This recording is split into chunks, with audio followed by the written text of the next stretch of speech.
de femme à femme. Bonjour, je suis Hélène. Tous les mardis, je vous invite à découvrir en toute simplicité les instants de vie d'une femme qui pourrait changer la vôtre. Ces témoignages ne vous laisseront pas indifférents.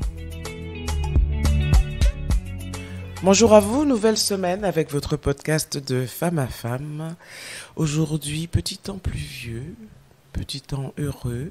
Je reçois une femme que je vais découvrir en même temps que vous. Je ne la connais pas, mais je suis d'ores et déjà ravie de la rencontrer et de la connaître. Bonjour Julienne. Bonjour Hélène. Comment vas-tu? Très bien. Merci pour l'invitation. Oui, non, j'aime bien le petit côté cosy de notre rencontre aujourd'hui. Avec le bruit de la pluie, c'est très, très... C'est excellent. C'est agréable, C'est ça apaisant. s'apprécie. Ça s'apprécie. Julienne, dis-moi, on va vite rentrer dans le vif du sujet. Tu fais partie des personnes qui se sont posé la question de savoir, mais qu'est-ce que je vais raconter? Dans quelle tranche de vie tu souhaites partager avec nous aujourd'hui? La tranche de vie que je souhaiterais partager avec vous, mesdames et messieurs. Oui, j'espère qu'il y a des hommes. J'invite J'espère. d'ailleurs régulièrement les hommes à écouter. Ils découvriront bien des choses. Je n'en doute absolument pas. Dans le fond, on va traverser mon enfance, mon adolescence et préadulte. Mais c'est-à-dire que dans le fond, c'est pas un segment de vie, c'est une ligne continue en fait. Voilà. Mais c'est ce qui fait que tu sois la Julienne d'aujourd'hui. Exactement. Super. Exactement. On y va alors. Partons pour le voyage. J'embarque avec toi, il n'y a pas de souci. Allons-y donc gaiement. Alors en fait, je voulais mettre par rapport à mon expérience de vie, les expériences de vie que j'ai pu avoir, parler de l'aspect liberté et gestion de toutes ces émotions négatives qu'on peut avoir, des ressentiments, c'est-à-dire que on vit tous des difficultés, quelle que soit la façon dont on le gère, à des degrés différents selon les personnes, mais ce qu'il y a de certain, c'est que quand elles sont négatives, ces expériences, quand on les vit mal, quand on les comprend pas, on peut garder de la rancœur, de la colère, de la rage, etc. Mais en tout cas, ce ne sont pas des sentiments positifs. Et c'est vrai que, parce que c'est dans mon tempérament à la base, parce que ce sont des choses que je n'aime pas du tout ressentir, je me suis toujours, au plus loin que je puisse revenir, je me suis toujours, depuis mon enfance, dit que si je vis des difficultés, c'est pour mériter mon bonheur futur. Je vis ces difficultés pour mériter mon bonheur, parce que je dois apprendre en fait à l'apprécier, ce bonheur. Déjà enfant, tu te disais cela? Oui, très tôt. Parce que justement... j'ai pas eu une enfance facile. Ce serait mentir de dire que j'ai eu une enfance heureuse, même si je ne la regrette pas, avec le recul. Je suis orpheline de mère, je l'ai jamais connue, elle est morte, j'avais pas encore 1 an. J'ai été adoptée par une tante qui était pas forcément proche de ma mère, ce qui a justifié que je parte de Guadeloupe. J'ai grandi en France hexagonale avec 2 frères adoptifs, donc pas de sœur. Ma mère adoptive, on n'était absolument pas proches, elle et moi. Elle me vous voyait tout le temps, elle était absolument pas câline. J'étais un peu la Cendrillon de la maison. Toute la famille le savait. Même mes frères adoptifs, même mes frères ont eu l'occasion d'intervenir à des moments où elle me réprimandait, sans rentrer dans trop de détails, mais j'ai déjà goûté à une laisse, à une ceinture. Enfin voilà, c'était pour tout et pour rien. J'avais pas droit à l'erreur. Pourtant, j'étais très bonne à l'école, j'étais très curieuse, j'étais pas une enfant difficile, très très calme, mais très curieuse. Et c'était chiant un peu pour mes parents, je pense, et je le comprends avec le recul, puisque leurs 2 autres enfants n'étaient pas comme ça. Donc bref, il y avait une espèce de rapport de compétition latent, inexprimé, puisque mes 2 frères n'étaient pas très curieux ni érudits, ne réussissaient pas à l'école. Ils ont tous les 2 ils ont soit arrêté, soit été dans une reconversion professionnelle. Moi, au contraire, j'étais toujours dans les 10 premiers de la classe, déléguée de classe, au conseil d'administration de l'établissement, etc. Mais dans la maison, c'était pas du tout la joie. Pas du tout, du tout. Bon, Dieu merci, avec mes frères, ça allait bien. Ça allait bien jusqu'à ce qu'il y ait ce fameux clash avec ma mère adoptive quand je devais avoir 16 ans, 15-16 ans, où elle ne voulait plus de moi dans la maison. Et que je le fais vite, vous inquiétez pas, on arrivera vite à l'adolescence et préadulte, où elle veut me renvoyer à la maison de l'enfance. Elle dit qu'elle ne veut plus de moi dans sa maison. Même mon père adoptif dit qu'il a peur de nous laisser toutes les deux dans la maison parce qu'en fait, je suis à un âge où les coups, je commence à dire non. Je commence à stopper le bras, je commence à attraper la ceinture et à lui remettre dans la main. Je ne l'ai jamais frappé, je lui ai jamais répondu. Mais je lui ai montré que j'étais en position maintenant de pouvoir refuser les coups. Et ça, c'était justement l'élément de trop, en fait, je pense, pour elle. Et c'est pour ça qu'elle ne voulait plus de moi chez elle. Donc, ça a amené l'intervention d'assistante sociale, d'éducatrice spécialisée, etc. En plus, il y a dans tout ça un contexte que je n'ai pas expliqué de relations incestueuses où je me suis retrouvée à porter plainte contre la personne concernée. Je ne rentre pas dans les détails parce que je ne veux pas que ça permette des identifications. Mais en attendant, il y a vraiment eu un procès, etc., qui a eu lieu quand j'avais 16 ans pour cette histoire d'inceste. Et là aussi, secret de polichinelle, je dois rien dire à personne, donc je suis soutenue par personne. Pour ceux qui comprennent et savent, on a nommé un administrateur ad hoc, donc c'était une personne qui était chargée de m'accompagner dans tous les rendez-vous parce qu'on savait que mes tuteurs légaux ne m'accompagneraient pas, ne me soutenaient pas, et d'ailleurs, ils ne me croyaient même pas. Bon, heureusement, j'ai eu gain de cause, mais c'était super compliqué. À 16 ans, vivre ça, oui, c'est compliqué. Oui, c'était très, très, très lourd. Finalement, c'est à 17 ans qu'on m'a mis à la porte quand j'ai eu mon bac. Sachant que l'année de 16-17 ans, l'année de ma terminale, puisque ma mère adoptive ne voulait plus de moi, j'étais dans un internat scolaire pour ne pas rentrer chez mes parents adoptifs parce qu'ils ne voulaient pas de moi dans leur maison. Et j'allais dans une famille d'accueil le week-end et pendant les grandes vacances, avec des personnes qui ont été d'une bienveillance extrême, qui avaient fait le tour du monde avec leurs 3 enfants. Donc, ils m'ont appris énormément de choses. Enfin, ça a été un moment de libération, de début de libération. Mais ça a été une bonne chose pour que tu puisses passer ton bac dans de bonnes conditions. Exactement. Dans de bonnes conditions. Oui, c'était des bonnes conditions par rapport à ce que tu vivais. Malgré tout, j'ai quand même eu une cystite, l'équivalent d'une cheveux de pisse, ça veut dire une infection urinaire pendant mon bac. Et en fait, c'était considéré comme une forme de somatisme. En fait, c'est comme si mon corps parlait parce que il vivait mal en fait de passer cet examen dans ces conditions. Et comme je vous le dis, bonne élève que j'étais, soi-disant tableau d'honneur, etc. Mon bac, je suis passée au rattrapage.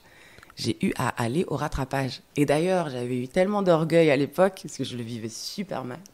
J'ai pas voulu aller au rattrapage.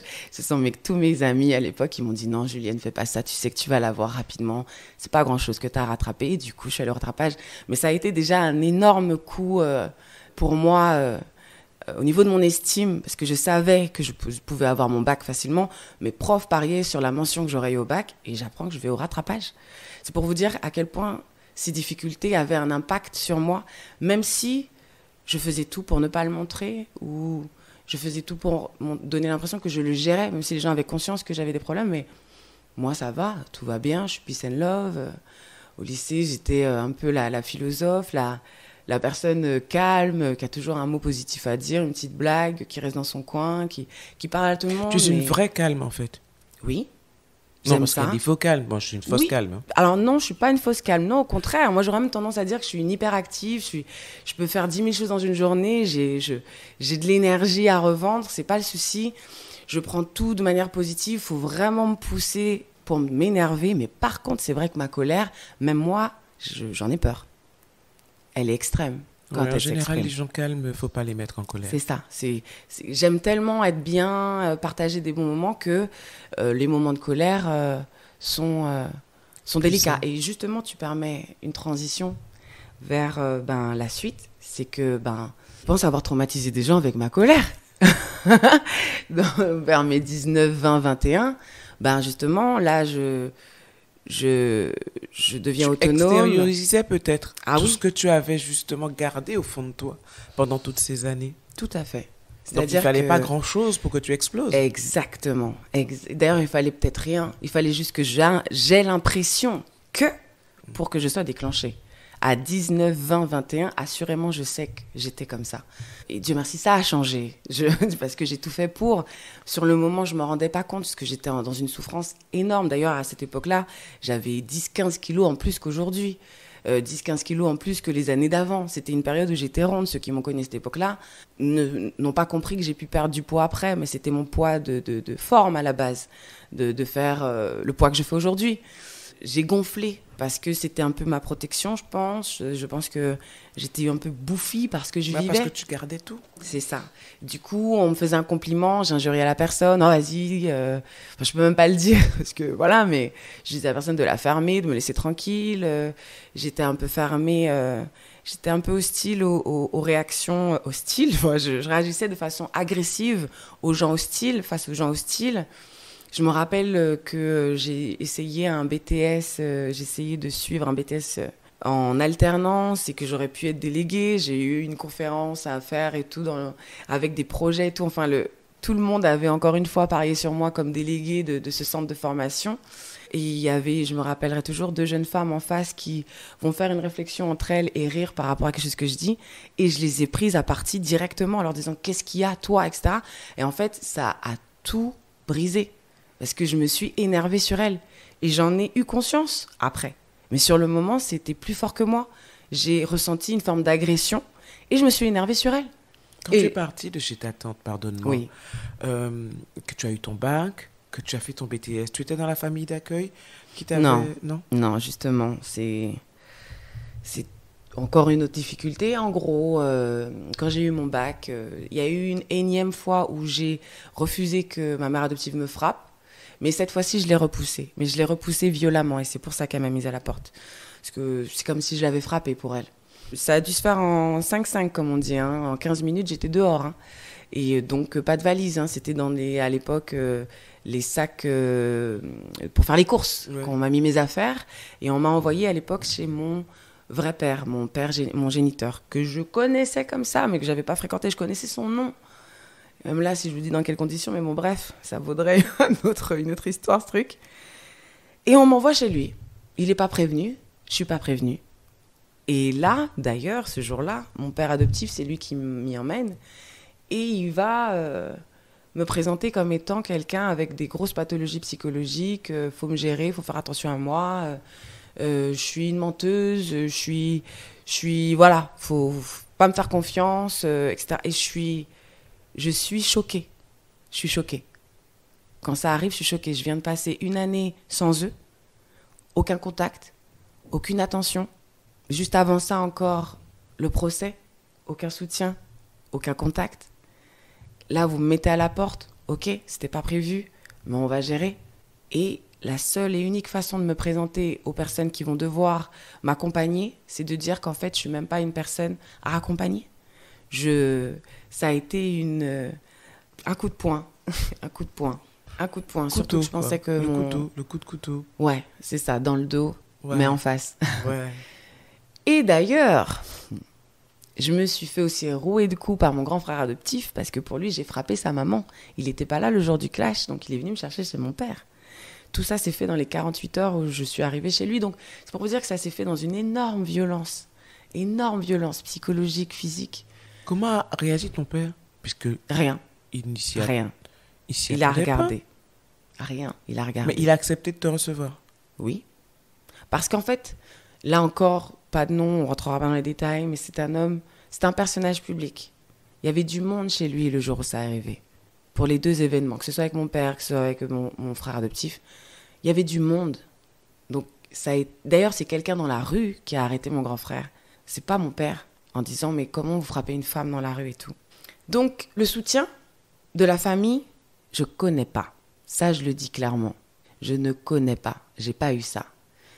Mais l'univers, Dieu, notre créateur, je sais pas, voyez ça comme vous voulez, mais en tout cas, la source de vie qui fait que nous sommes ce que nous sommes, c'est ce qu'elle fait avec moi. Et disons que j'ai un tempérament qui n'abandonne pas. J'ai un tempérament, j'aime pas abandonner. J'aime pas me plaindre. J'aime pas être défaitiste. Je suis une éternelle optimiste. Ça, j'ai 2 licornes sur mon porte-clés. Enfin, j'y crois, moi, à la solution systématique. S'il y a des problèmes, c'est qu'il y a toujours une solution. Maintenant, il faut la chercher. Et c'est pour ça que je vous dis depuis tôt, je dis, si je vis ces difficultés, c'est que je mérite un bonheur. Et je vais même aller plus loin. Je me disais que si c'est ça le niveau de mes difficultés, c'est que je sais que je vais être millionnaire. C'est pas possible. Je le tournais vraiment, je vais vivre ma best life. C'est pas possible. Et j'y crois dur comme fer. Donc, Je suis totalement déboussolée. Je ne sais absolument pas ce que je vais faire parce que moi, mon projet de vie, c'est d'aller à l'université, prendre un doctorat, devenir soit thérapeute ou dans la criminologie. Justement, je voulais traiter des cas extrêmes à l'époque, bien sûr, aujourd'hui. Heureusement que je ne l'ai pas fait, mais j'étais je me disais, il faut accompagner des gens qui vivent des choses dures, justement. Enfin voilà, ça me semblait légitime et normal. Et ensuite, je voulais finir ma vie en businesswoman, quoi. Après avoir bien épargné, construit ma vie de famille pendant que j'ai fait ma petite vie de fonctionnaire, enfin bref. Mais en fait, heureusement que j'ai pas vécu tout ça.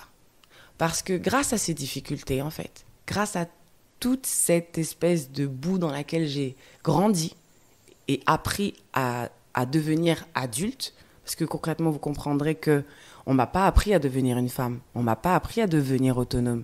J'ai appris sur le tas. J'ai appris en voyant le manquement. J'ai appris à combler les vides, en cherchant autour de moi, en observant, en faisant des recherches, en écoutant, en posant des questions, en me trompant. Il y a une chose dont je suis certaine, c'est que je suis libre en fait de devenir qui je suis grâce à ces difficultés, grâce à cette absence. Et qui tu veux être. Exactement, grâce à cette absence de tronc, de racines plutôt, je préférerais dire. Le tronc, il était déjà là, c'est moi, parce que justement, il n'a pas été brisé, mais les racines n'étaient pas là, ou du moins, elles n'étaient pas stables, ou pas solides, ou elles s'auto-détruisaient en cours de route. Dans le fond, j'ai la liberté de construire, de développer les racines que je veux, avec la puissance que je veux, avec l'écho, j'ai envie de dire, ouais, c'est...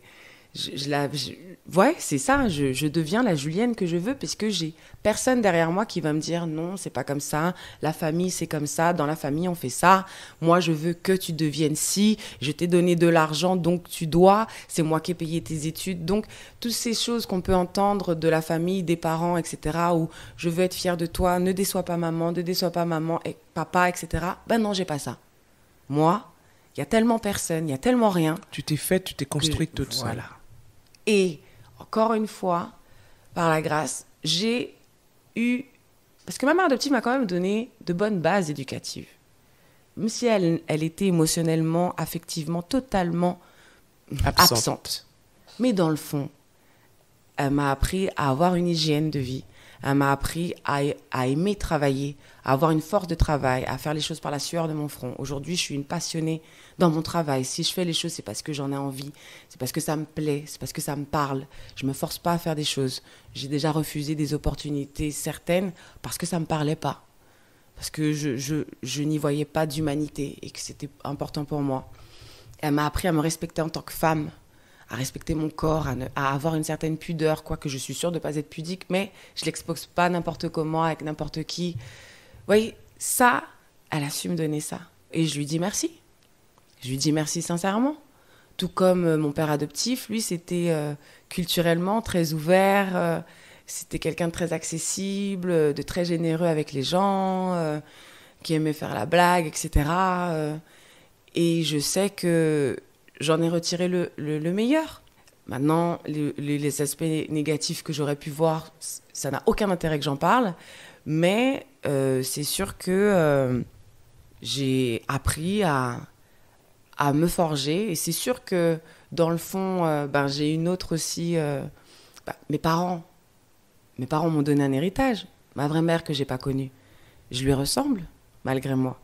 Tous ceux qui la connaissent deviennent blêmes quand ils me rencontrent. Ils me disent que j'ai même une gestuelle qui est similaire à la sienne.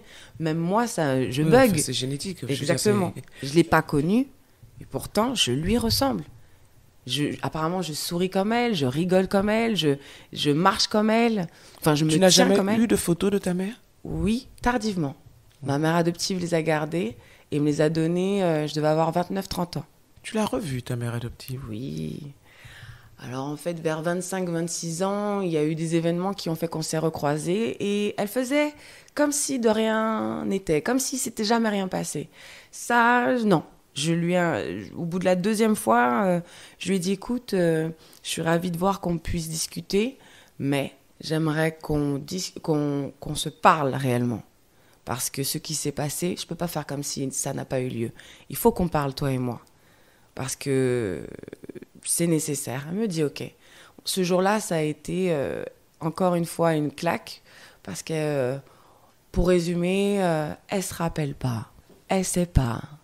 Elle prenait des somnifères et des antidépresseurs, donc elle vivait des difficultés et elle n'a certainement pas conscience de m'avoir fait du mal. Elle m'a clairement dit, en t'écoutant, on aurait dit que tu as été une enfant battue. J'ai juste pleuré en réponse à ça.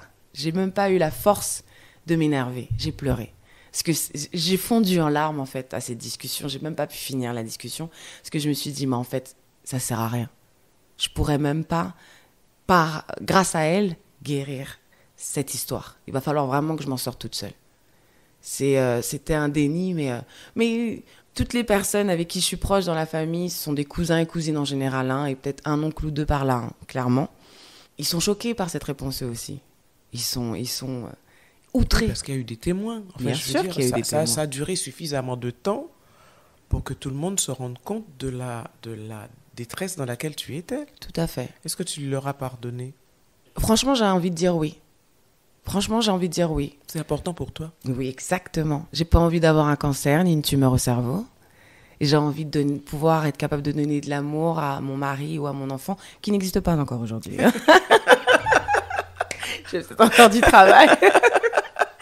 Mais j'ai envie d'être une femme aimante, j'ai envie d'être une mère aimante. J'ai envie d'être épanouie et je refuse, justement, encore une fois, comme je disais, de garder des ressentiments, de la rancœur. C'est pour ça que je disais en début d'enregistrement de podcast que s'il y a deux choses que je voudrais mettre en exergue par rapport à mon expérience, c'est la liberté qu'on peut prendre clairement et légitimement de devenir qui on veut, pas qui les autres voudraient que nous soyons, mais je deviens la personne que je veux que le potentiel... Enfin, je deviens la personne qui développe tous les potentiels qu'elle a. C'est vraiment ça que j'expérimente. J'ai envie d'avoir aucun regret demain. Je vois que j'ai cette petite capacité-là. Vas-y, on gratte. On voit jusqu'où ça peut aller. Pourquoi pas? Qu'est-ce que ça coûte de regarder si c'est pas un potentiel porteur, un potentiel qui va me permettre d'ouvrir une entreprise ou d'aider quelqu'un ou juste de débloquer quelque chose en moi, en fait. C'est peut-être ça, juste ça. Et en même temps, pour ça, si c'est la colère qui nourrit l'art, ok, allons-y, mais c'est pour que ça devienne quelque chose de beau. Pas pour que ça reste une colère ou une vengeance ou une envie de... Parce que la rage, j'en ai eu, je te l'ai dit au début, de 19 à 21 ans, j'en ai eu de la rage. Et c'est sincère. J'aurais été un homme, j'ai toujours dit, mais j'en aurais claqué des têtes sur des murs. C'est pour vous dire, la violence, c'est pas juste donner des coups de poing. C'est vraiment... je visualisais vraiment d'écraser des têtes, quoi, de frapper des gens, C'était... Qu'est-ce qui a changé à 21 ans, alors? Je dirais que j'ai développé une hygiène spirituelle. Ouais. C'est passé par... j'ai été 8 ans bouddhiste. Puis j'ai arrêté. Qu'est-ce qui t'a conduit au bouddhisme? Parce qu'il y a... Un petit copain. D'accord. Qui est tu as eu bouddhiste. Une personne Voilà. qui a traversé ta vie C'est et ça. qui t'a permis de sortir de C'est cette ça. période de colère. J'ai dit, ok, pourquoi pas? Ça a servi à ça. Cette expérience aussi m'a permis de développer des compétences professionnelles que j'ignorais en moi. Professionnellement, j'ai fait des choses qui, à l'âge que j'avais, 21 ans, étaient énormes. J'ai monté mon entreprise, on a travaillé, j'avais une agence de communication, on a travaillé en Guadeloupe, Martinique et Guyane, à Paris. J'ai fait ça jusqu'à 25 ans. Et c'est ça qui m'a aidée justement à gérer autrement ma colère. Parce que j'étais concentrée sur le travail du coup. J'avais plus le temps de me concentrer sur le passé. Je devais construire. Et en plus, j'avais du monde autour de moi. C'était une association d'étudiants, de jeunes adultes qu'on gérait en parallèle. Enfin, il y a eu ces moments négatifs, hein, c'est pas le souci, comme tout. Mais ça a été formateur, porteur, salvateur pour moi, mais à un point extrême. Et c'était super. Et là, boum, c'était parti. Effet boule de neige. Et là, je suis rentrée dans une énergie business. À ce moment-là, je suis à fond businesswoman. Et j'ai bossé, et franchement, à ce niveau-là, rien à dire. J'ai eu une expérience de vie professionnelle dans ma vingtaine qui était sublime. Je sais avoir eu des opportunités de vie qui ne sont pas données à tout le monde. J'en ai conscience. Je travaille dans l'art et spectacle, je travaille dans le cinéma, dans l'audiovisuel. À 19 ans, on me propose de devenir animatrice radio, puis télé, puis de présenter des plateaux. Je fais des défilés de mode, je fais des pubs, je fais des voix off. Enfin, c'est super. Faut pas se leurrer, faut pas se mentir. Il y a des gens qui rêveraient de faire ce genre de travail. Moi, j'ai rien demandé, on est venu me chercher. Donc, c'est pour ça que, malgré les difficultés, en face, en parallèle, j'ai des opportunités en or. Et je saute dessus, même si je suis gênée. Je dis, ouais, mais j'ai jamais fait ça. Ah bon, les défilés de mode, je me trouve pas jolie du tout. Je sais que, bon, je suis svelte, je suis grande, j'ai grandes jambes, mais bon, de là à dire que je peux devenir mannequin, mais faut pas se mentir. La petite fille qui est en moi a toujours rêvé d'être une petite princesse, de faire des photos, d'avoir les flashs. Donc, ok, on y va. Non, mais faut dire les choses, quoi. Clairement. Dans le fond, tu regardes les gens à la télé, petite, et tu te dis, ah, j'aimerais bien un jour être à cette place. J'en ai le souvenir. Donc, ok, je vis tout ça dans ma vingtaine. Et là, difficulté. Ben oui, le milieu d'art et spectacle, c'est pas un monde de bisounours. Ben oui, ben non. On va pas là sans bouclier, fleur au fusil. Mais moi, je suis arrivée là, fleur au fusil. Donc, on n'y est pas, en fait. Et c'est un milieu où il y a une énorme compétition. C'est un milieu où les égos sont très forts. C'est un milieu où on est entouré de personnalités, de personnages, quelle qu'en soit leur qualité, mais ce sont des personnages. Les personnes qui passent à la télé, à la radio, qui bossent dans ce milieu, qu'ils soient derrière la caméra ou devant la caméra, faut vous dire que s'ils sont là, c'est qu'ils l'ont voulu. C'est qu'ils ont quelque chose à dire. Que ce soit utile ou inutile, on n'est pas là pour en juger, mais ils ont quelque chose à dire, à montrer. Donc, il y a une vraie concurrence, en fait. Mais moi, je ne le vivais pas comme ça. Moi, c'est mon travail. C'est mon gagne-pain. Certes, ce sont des opportunités grandioses. Avec le recul, je le dis. Mais sur le moment, moi, je me dis juste, c'est ce qui me permet de payer mes factures. Je m'en fiche, en fait, de ce que les gens pensent de moi à ce moment-là. Je suis même pas sur mon image. Je l'ai même pas construite, cette image. Je la connais pas encore. Elle n'existe même pas pour moi, cette image. Je travaille. C'est tout. Donc, j'ai commencé à avoir des bâtons dans les roues que j'ai pas vu venir. Que j'ai pas du tout vu venir. Donc là, difficulté à gérer. Là, à ce moment-là, j'ai 28 ans, à peu près 27, 28 ans. C'est la réputation. C'est sur la réputation qu'on a joué. Le moindre aspect obscur de ta vie, pas clair. Et en plus, je suis une originale depuis toujours. Moi, j'aime pas ressembler aux gens. Donc, je fais des caca cabrés depuis que je suis au collège. Je mets des couleurs particulières. Je mets des chaussures particulières. Je m'habille d'une certaine façon. En Guadeloupe, souvent, on m'interpelle en me disant « Ah, vous êtes en vacances, vous venez pas d'ici, etc. » Bref, je pense qu'on voit un peu le type de profil. Aujourd'hui, heureusement, notre jeunesse, qu'à la vingtaine, je pense qu'elle correspond à ce profil. Donc, dans 10 ans, on parlera plus jamais comme ça. Mais moi, dans ma vingtaine, je peux pas être une Guadeloupéenne. Et encore aujourd'hui, on peut me le dire comme ça. Mais bon, bref. Donc, je suis, dans mon secteur d'activité, un élément qui dérange. Vous entendez ma voix, enfin, je sais pas, ça fonctionnait super bien. Je vous dis que j'ai pas eu à postuler. J'ai jamais eu à postuler pour avoir des opportunités parce que ça fonctionnait. Donc, il fallait... Et ça dérangeait. Oui. Il fallait fragiliser, il fallait trouver le truc. On ne m'a jamais attaqué sur mes compétences professionnelles. On n'a jamais dit, Julienne a fait mal telle chose. Bon, ok, des fois j'arrive en retard. Mais le travail était super bien fait. Toujours. Toujours. Par contre, elle n'a pas de copain, c'est bizarre. T'as vu comment elle se coiffe, c'est bizarre. Mais elle n'a pas de famille, elle doit avoir des problèmes. Mais de toute façon, c'est une fille à problème. Oui, et puis on commence à t'inventer une vie, en fait. Mais jusqu'à ce que le dernier cancan que j'ai entendu sur moi, c'est que j'ai été internée en hôpital psychiatrique. Super. Alors que j'en ai jamais vu de ma vie. Les gens t'inventent une vie ? Exactement. Jusqu'à maintenant, et sans jugement, entendons-nous, si quelqu'un en consomme, c'est parce qu'il le doit, mais j'ai toujours personnellement refusé de prendre des antidépresseurs et des anxiolytiques. Je me suis dit, je peux gérer mes stress par moi-même, en faisant du sport, grâce à cette hygiène spirituelle aussi dont je parlais. Je renforce mes boucliers, parce que on va dire que l'invisible, qui a un impact sur le visible, j'y ai toujours cru.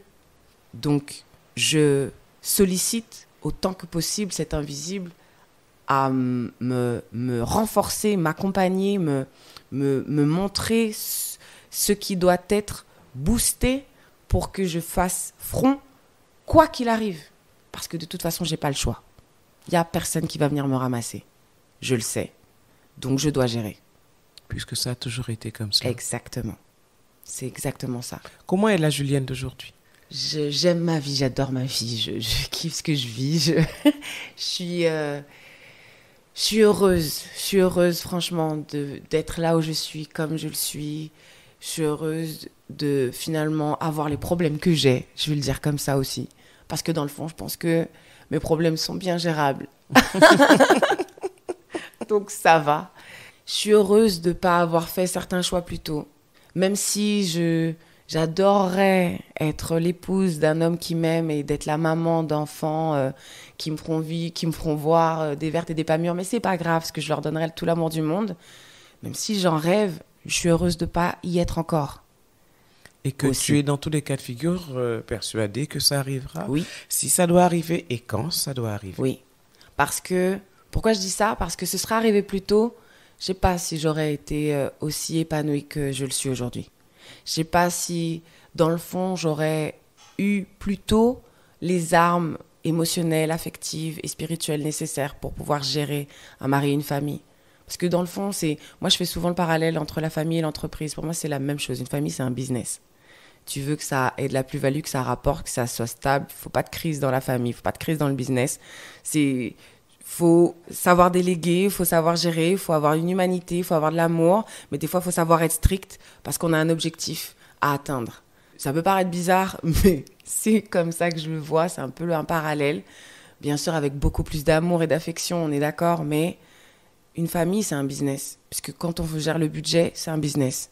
Il faut donner à manger à tout le monde, il faut payer les factures. Si on veut construire une maison, va falloir gérer, voir comment... Ouais, tu vois, ce temps-là que j'ai fait sans famille, c'était pour réfléchir à tout ça. J'ai pas encore ma famille, mais je vous assure que j'ai déjà réfléchi à comment ça se passera. Et je sais que ça se passera pas forcément comme je l'imagine, mais les imprévus, vous aurez compris que j'y suis habituée. Ça ne me surprend même pas. Ça fait partie de la vie. C'est normal. Mais maintenant, comment on le gère? Comment on décide de le gérer? Est-ce que c'est avec de la colère que ça va bien se gérer? Est-ce que c'est en accumulant la volonté de se venger ou la volonté d'être en compétition, en rapport de force, que ça va se gérer? Je ne pense pas, très humblement. Je pense au contraire que c'est en entretenant notre amour propre et l'amour pour les autres qu'on arrive à dépasser les difficultés. Parce que, comme on dit... pardonne-leur, ils ne savent pas ce qu'ils font. Oui, c'est vrai. Souvent, les gens qui vous font du mal, c'est parce qu'ils souffrent eux-mêmes, en fait. Ils n'ont pas forcément conscience des souffrances qu'ils vous font vivre. Et même si c'était le cas, même si dans le fond, parce que c'est vrai, j'ai déjà rencontré des personnes qui vous font vivre des difficultés intenses parce qu'ils ne vous supportent pas, parce qu'ils ne vous aiment pas, parce qu'ils sont jaloux, parce qu'ils sont envieux, parce qu'ils ne peuvent pas voir votre tête. Même si c'est vrai que ça existe des gens comme ça, mais ces gens-là sont en souffrance extrême. Ça, moi, j'en suis convaincue. Ce sont des gens qui souffrent. Ils s'ennuient s'ils ont le temps de vouloir me faire souffrir. C'est qu'ils ont du mal, eux-mêmes, dans leur vie, à se gérer. Donc, j'ai rien à leur envier. J'ai rien à apprendre d'eux, si ce n'est d'apprendre à faire face à ce type de profil. C'est tout. En règle générale, en fin de podcast, je demande toujours aux femmes que je reçois si elles ont un message à faire passer, quel serait-il? Mais j'ai l'impression que ça fait une demi-heure que tu ne fais que nous passer des messages. Je l'espère. Je l'espère. Oui, c'est ça. Je pense que le message ou les messages est en soi dans les expériences que je viens d'exprimer. Je suis en paix avec mon histoire, je tiens à le préciser. Je répète, je ne regrette rien de ce qui s'est passé. S'il fallait le refaire, sans mentir, je crois que je veux la même chose. Je ne veux pas vivre dans une famille aimante avec maman, papa, etc. S'il fallait le refaire, je ne veux pas de ça. Parce que j'ai conscience de la richesse des expériences que j'ai pu avoir, obtenir, gagner grâce à ces difficultés. Aujourd'hui, je suis libre de devenir qui je veux. Vous vous rendez même pas compte. Mais pour moi, c'est énormément, c'est précieux ça. Ça a été le prix de ta liberté. Exactement. Aujourd'hui, je n'ai de compte à rendre à personne pour être la personne que je suis. C'est pour ça que je m'autorise, je le répète, à fouiller, à optimiser, à tester tous les potentiels que je découvre en moi. Que ça dérange ou pas les autres autour de moi, c'est pas mon problème. Moi, j'ai envie de vivre. J'ai envie de vivre. Parce que plus jeune, on ne me l'a pas permis réellement. Donc aujourd'hui, j'ai envie de tester tout ce qui peut me permettre de devenir le meilleur de moi-même. C'est tout. Et je le souhaite, sincèrement, à quiconque, au plus grand nombre, de vivre ça, d'expérimenter ça. Quelle que soit la façon dont vous avez vécu, grandi, quelles que soient les difficultés que vous vivez aujourd'hui, quelles que soient les frustrations que vous devez avoir aujourd'hui, parce que dans le fond, vous n'êtes pas là où vous vouliez être, honnêtement, si vous êtes honnête avec vous-même. Je vous souhaite sincèrement de trouver la force et le courage de dire stop à ce qui vous bloque et d'aller vers ce qui va vous libérer, sincèrement. Merci Juliane. Merci Hélène. Non, ton témoignage est extrêmement touchant, inspirant, ça c'est le moins qu'on puisse dire. Je souhaite pouvoir te rencontrer dans quelques temps pour qu'on discute du monsieur et des enfants. J'adorerais aussi. En attendant, je vais te demander de prendre soin de toi. Merci, avec plaisir. Et de te faire confiance. Merci, avec plaisir. Merci d'être venu à moi. Merci d'avoir accepté mon invitation. Merci pour l'écoute. Merci pour cette approche bienveillante. Merci pour tes questions. Merci. À bientôt. À bientôt.